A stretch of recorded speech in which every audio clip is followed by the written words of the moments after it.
한국에 오셨을 때 가장 인상 깊었던 한국의 건축물은 I think that the screen of a book will replace the exhibition. The first time that a provocative new structure was built.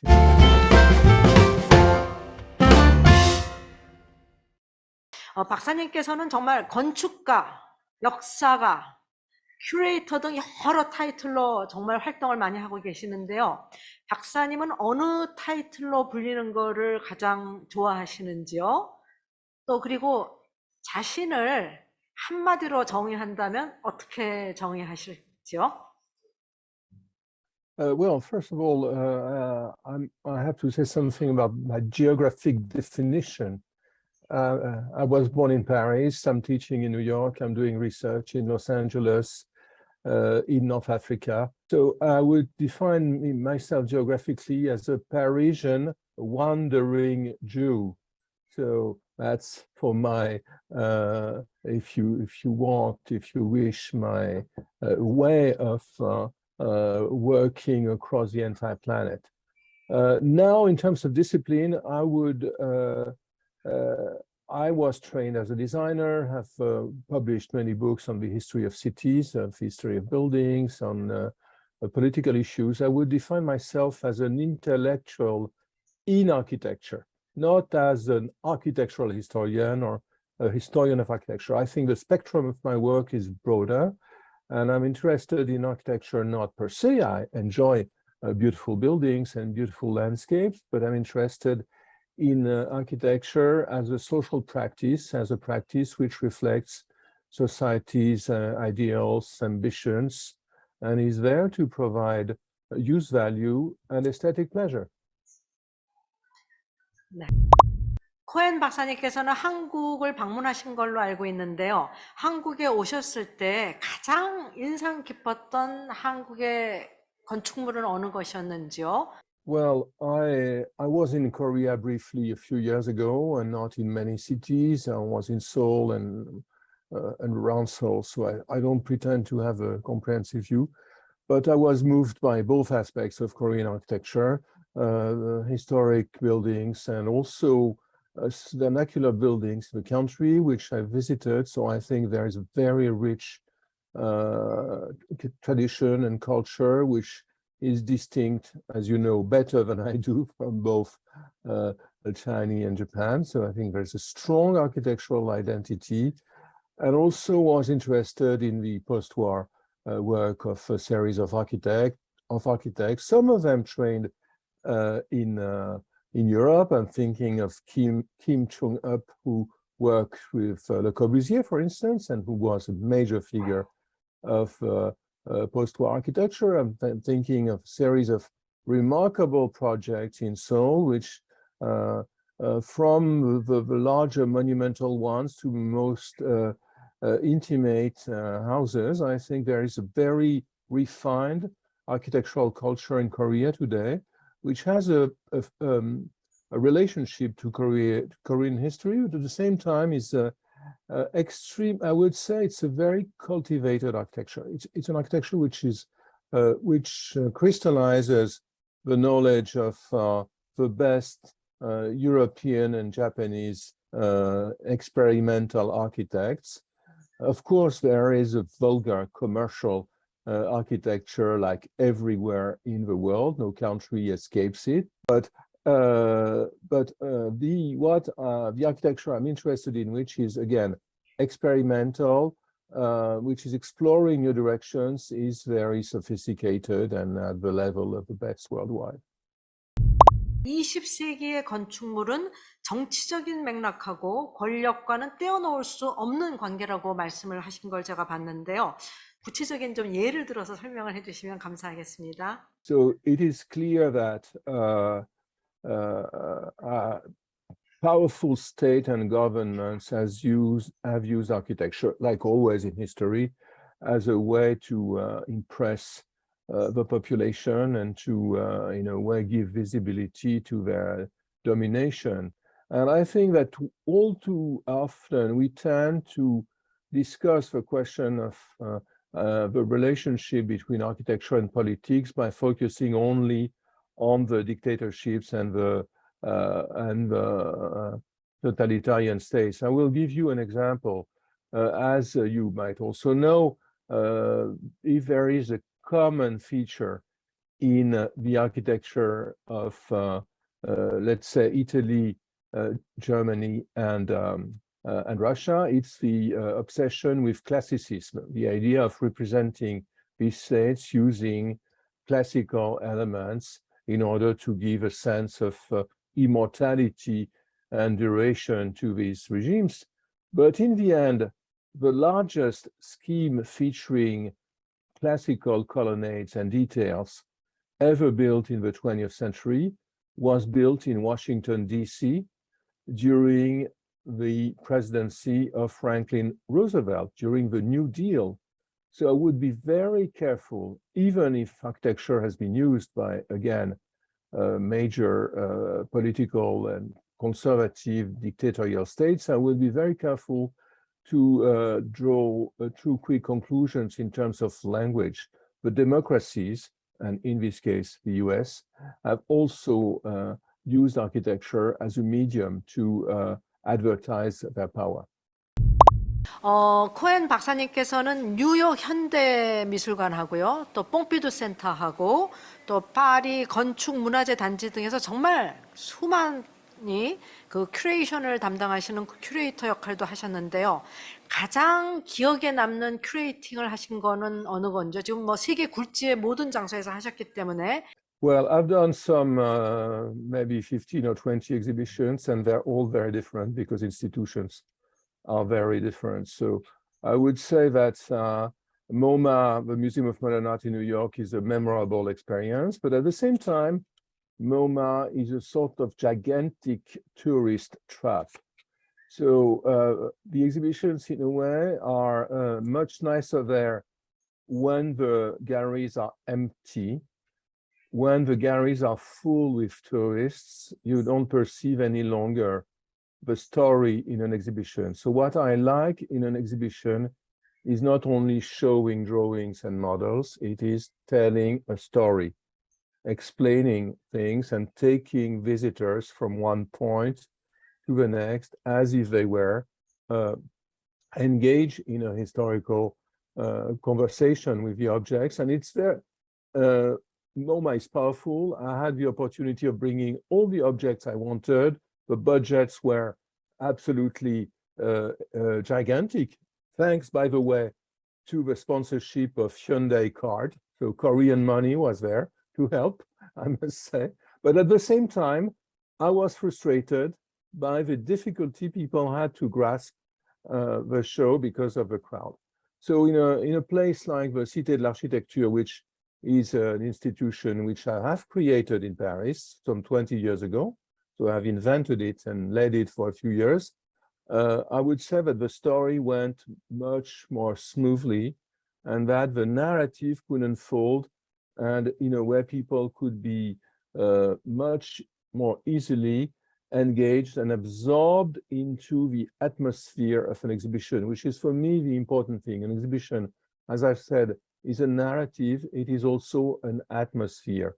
You're taken out of the ordinary world into something different. And that's where the conversation of your forum for me is really important. I don't think that the screen or the book will replace the exhibition. Let me be specific about it.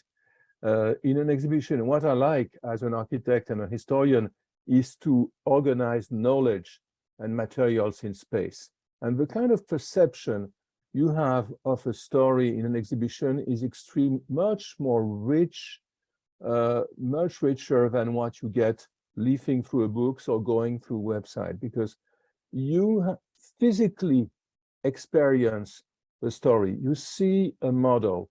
At the same time, you have in your body the experience of what you've just seen before. In a way, it is a much more stimulating and engaging perception of reality. And I've seen the way it's operating on the audiences in a very interesting way. People are really moved by the discovery of objects they didn't know, of people they didn't know, and thanks to the very complexity of the medium.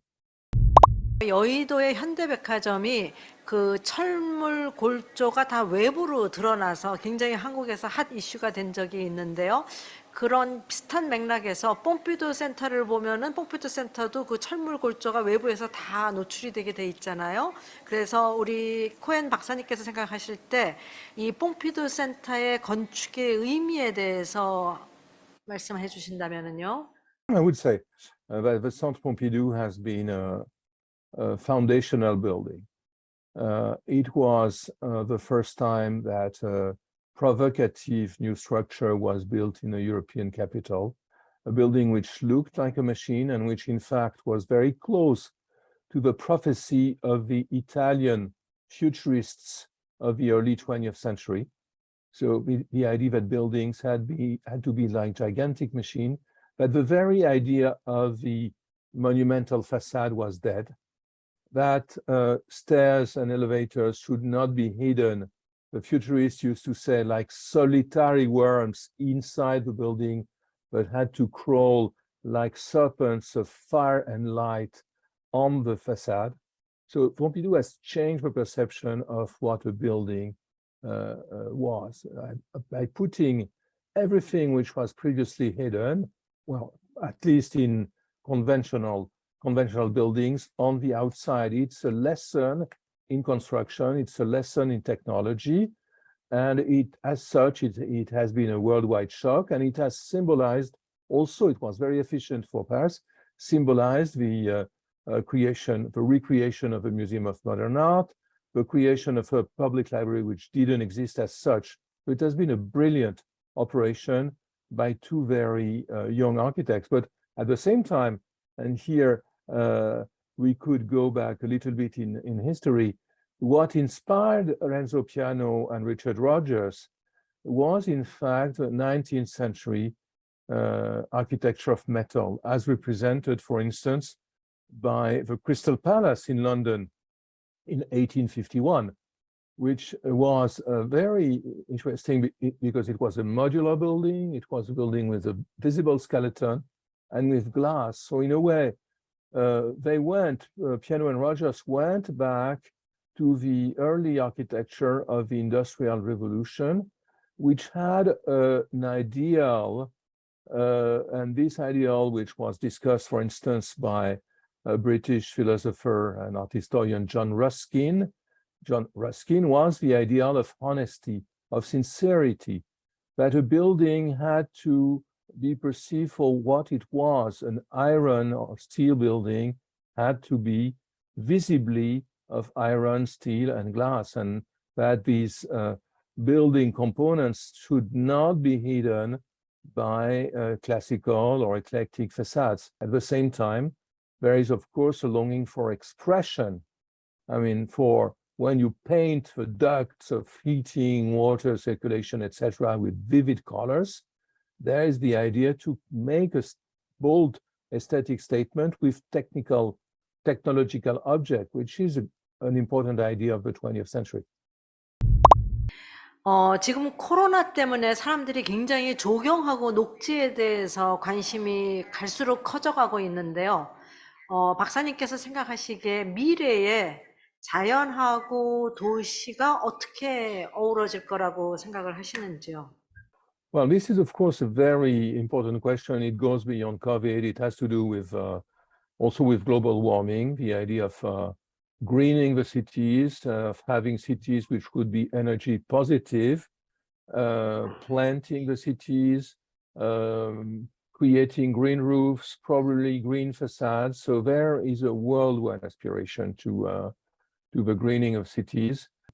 I would say that the awareness of landscape, not only as a discipline dealing with gardens, but as a discipline dealing with the totality of urban space, is growing.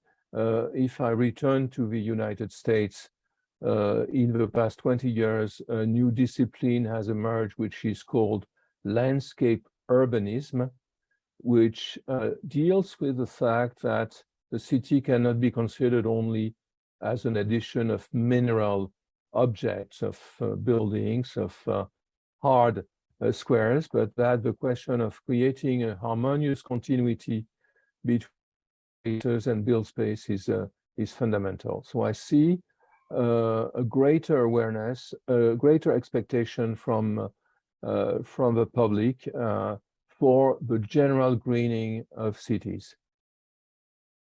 One of the major challenges for cities today in our world is the challenge of sustainability, of doing, and this is where architecture is largely going today, doing with what we have instead of constantly renewing, demolishing, and rebuilding. In a way, this kind of fast architecture of today is a monumental waste of resources. So I think that the trend in many cities today is the recycling of what is existing, changing function, transforming office towers into housing, inhabiting, creating more density in single-family housing districts. So I think that the destiny of a city like Seoul is to rebuild itself upon itself and with itself, to edit what is worthwhile in its architecture, to reflect on the best parts of the urban fabric and renovate it carefully and continuously, instead of going after a very expensive, a very, I would say, very wasteful new development. 우리 장루이 코엔 박사 하면은 가장 먼저 떠오르는 사람이 르 코르뷔지에인데요. 정말 르 코르뷔지에 연구로 획을 그으셨는데요. 그 르 코르뷔지에 그 한 말씀으로 그렇게 심취한 이유하고 그분의 그 모든 것에 대해서 어떻게 좀 설명을 저희한테 해주실 수 있으신지요? Well, it's impossible to summarize Le Corbusier. He was one of the giants of contemporary culture, together with artists like Pablo Picasso or scientists like Albert Einstein. By the way, he met both of them. So what he represents is the probably in the most synthetical way is the aspiration to create poetry, to create moving statements, architectural, urban, out of the age of the machine, providing an interpretation of the age of the machine which would be touching, surprising, moving. And this is what we see in his works, not in all his works. And I must say that although I've spent years, probably too many years, I'm not a fanatic, I'm not blinded by him, and I can understand his contradictions, his political contradiction, his attraction to what he called the authority, to very strong powers. But at the same time, what makes him great are also his contradictions, the human contradictions between the more dogmatic aspect of his city planning and the more poetic aspect of his houses, which, by the way, have inspired several Korean architects today of now at least 2 or 3 generations. There is a contradiction between the notes he made in his diaries, in his paintings, and again, the idea of a big city, which was a sort of ruthless interpretation of the city of hyper-capitalism. So anyway, through these very contradictions, he represents what contemporary humankind is, which is torn between different kind of contradictory aspirations. I'm firmly against what I would call Corbusianism, or the mimeticism of his forms, although some brilliant architects are still inspired by him, but the best ones are those who are able to be inspired and take a distance at the same time. Thank you so much. Merci beaucoup, Jean-Louis Cohen. Je vous remercie infiniment de votre collaboration. Merci beaucoup. Oui. À bientôt. Many thanks and best wishes for the rest of the day. it was a very exciting confrontation and discussion. Maybe. Thank you Thank very you much. so much. Yeah. Thank you. Merci beaucoup. Merci.